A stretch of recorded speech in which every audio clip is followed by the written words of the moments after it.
Did you know there's actually more than one way to skin the divorced cat? And I'll walk you through the three major ways that you can do this. Just as a spoiler, I'll tell you it's through mediation, collaboration, or a court battle. I'm going to go through the ins and outs of all of these and, let you know like the pros and cons for each so that you can make a better decision about whether you should take the mediation, collaboration, or litigation path. So first off, I'm going to start with mediation. Now, mediation can become a piece of a litigation case as well, but mediation is a standalone option for people who want to get their divorce done themselves. What it does is allows two people who are pro se, that means representing themselves, to come to the table without attorneys and use a neutral third party. Many neutral third parties are trained and set their businesses up, their mediation practices up specifically for these folks. And you come together, you'll get maybe some assistance from someone in their office, like a paralegal with forms, but you go through all the issues needed to be resolved in your divorce with this neutral third party. The upside to this is that agreements that you reach with your spouse are almost always the best outcome in your case. And what I mean by that is when a court ends up telling you what you have to do, one side or another, they're not usually adhered to, as well as the agreements that you reach yourself, because you have ample time to think it through, come to a middle ground, get details around the execution of the idea, plan, whatever. Say, for instance, you're going to, need to figure out what to do with your marital home. A court may just say something along the line of, okay, the marital home will be sold and the proceeds will be split. And that's all the detail you're getting. And they leave out a lot of ideas about, who's going to list the home, who's going to be responsible for the showing of the home, cleaning of the home, getting it ready for sale, who's going to be responsible for the bills, the electric, the mortgage payment. Are those going to be, accounted for at the end? How do the proceeds get split exactly? What about repairs that have to be made, or, lawn care that has to be done while the house is pending? Who gets to stay in the house until it sells? So you'll see ideas around that. What if the house doesn't sell? I had a lady come to me not too long ago where she had been living in a house she was allowed to live in. The court said she could stay in the house and they were to sell the house and she was to keep paying the mortgage until it sold. Well, the house wasn't selling and she didn't want to stay in the house anymore. Was she trapped in the house forever? They didn't think through those contingencies. What would happen at a certain point in time? So they're in this loop of now having to go back to court to get these things resolved unless they have to agree, and her ex-spouse has no incentive to agree. If you go into a mediation situation, the mediators who do these standalone divorce support will walk you through every single item that needs to be decided in your case. Mediators, even if they're an attorney, are not your attorney. They cannot advocate for you. They should not be giving you legal advice. Legal advice comes from your advocate, your attorney, the person who, you hire to assess your case and tell you what you should do, in your best interest. Usually that's based upon, what your likely outcome in court is on a given scenario or in the big picture when they've looked at your entire case. Mediator, their whole goal is to get you to compromise, okay? Another word for compromise or a way of describing compromise is nobody wins. And that's the goal. That's where they're trying to get you. So you may find the mediator actually pushing you against your interest to get the compromise, because you've told the mediator up front that your goal is to compromise. The goal is to get out of it with a global agreement, or, in general, that's what the goal is. So that's mediation. So collaboration is kind of a hybrid of this model, but you have attorneys and you go in committed on the front end to resolve all issues by agreement. But you have an attorney, your spouse has an attorney, and sometimes you will get other experts involved, sometimes therapists, sometimes CPAs or business evaluators, appraisers, things of that nature, financial planners even will come together as a team to bring all the information to the table that is necessary for you to, go through and get your entire divorce and all of the issues resolved by agreement. And a lot of times this is, very helpful in complex cases where you don't want things to get out of hand. You don't want costs to get out of hand.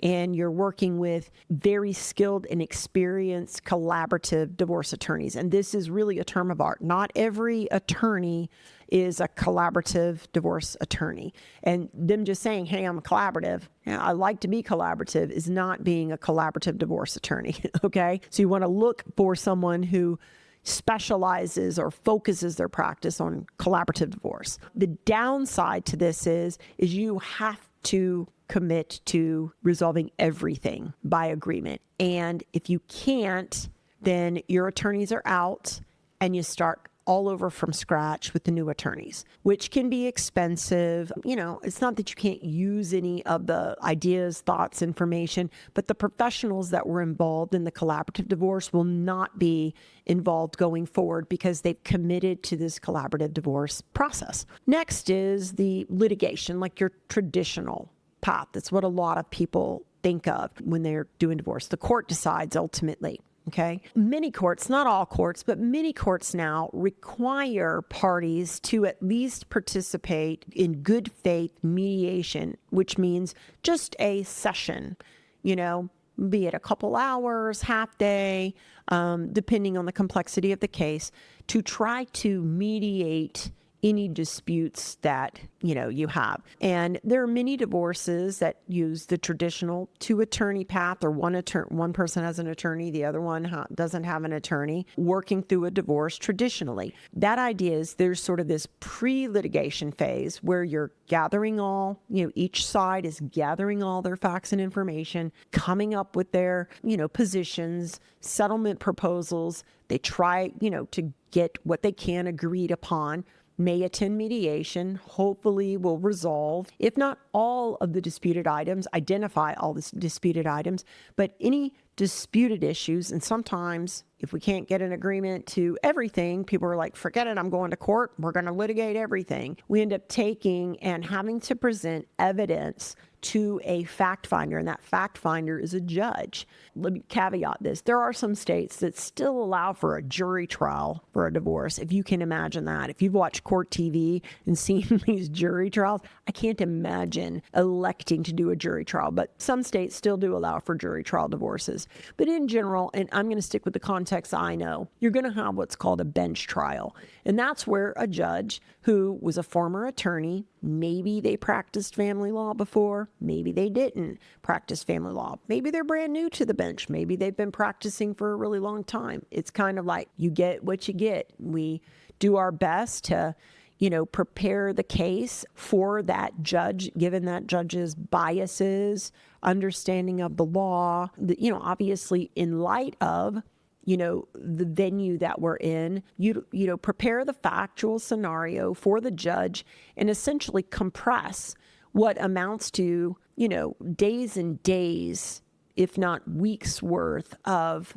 material into maybe a couple hours, half a day, where this judge is going to make major decisions about everything from, what you're going to do with what you have, what you're going to do about your debts, how your retirement is going to be split and played out, whether or not, you're going to need to work moving forward. I mean, because even if they can't make you work, they can impute income to you as if you do, how much you're going to have to pay your spouse out of what you're going to continue to work, that you won't be able to get off the hook from working, even if you've, for whatever reason, recently decided to downshift in terms of earnings, because they've got to make credibility assessments, decisions about what the facts truly are, where you're coming from, like intentions, read intentions, decisions about kids in a very short period of time. Like if I were to take, and I've done this with clients, if I were to take a piece of paper and like fold it, like each client brings to the table like the full sheet of paper. And I'm going to spend a lot of time trying to understand all the facts and pull everything together. And by the time we're done working together, I'm going to about have realistically half a sheet of paper. And then on that half sheet of paper, I'm going to have to decide of the things that I know about the case, what can I actually prove? What do I have credible evidence? Evidence that the court is going to accept and going to be able to hear on the day of our hearing, okay? Fold that paper in half. So I've got a quarter sheet of paper now going before the judge. There's time limitations. In Colorado courts, there's often time limitations. We may get 2 hours, 1 hour each side to present all of our evidence on the marital estate, debts, retirement, business division, valuations of property, parenting plan, et cetera. We may have just that amount of time to present all of that. So, you could fold that page again in half, so it's an eighth. Then I'm going to bring that eighth of a sheet of paper about your life to the judge. Opposing counsel is going to bring their eighth of a sheet of paper to the judge.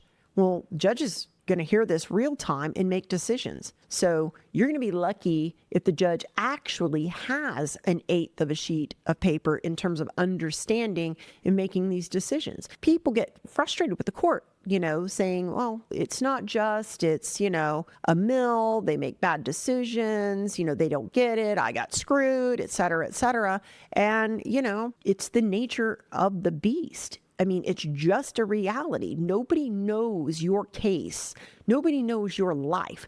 Nobody knows your needs, your spouse, your kids, like you do, which is why I'll go back to what I said in the beginning. Making an agreement, making as many agreements as you can is always going to be better than getting decisions out of the court. Now, there may be some items that you have to have the court decide. You get in an impasse, you're at loggerheads. No, it just can't, we can't cut the baby in half. Here's a good for instance. One party wants to move out of state and take the kids with them. The other party doesn't want that to happen. You can't half move the kids out. There's very little compromise there. But what you can do is you can develop plans around if the judge were to decide kids get to move, what's the parenting plan going to look like? Can we get to agreements? If this was the outcome, can we drill down into the details as to what that will look like? If the judge doesn't allow the children to move, then what's the plan? What's the parenting plan going to look like? How are the exchanges going to go?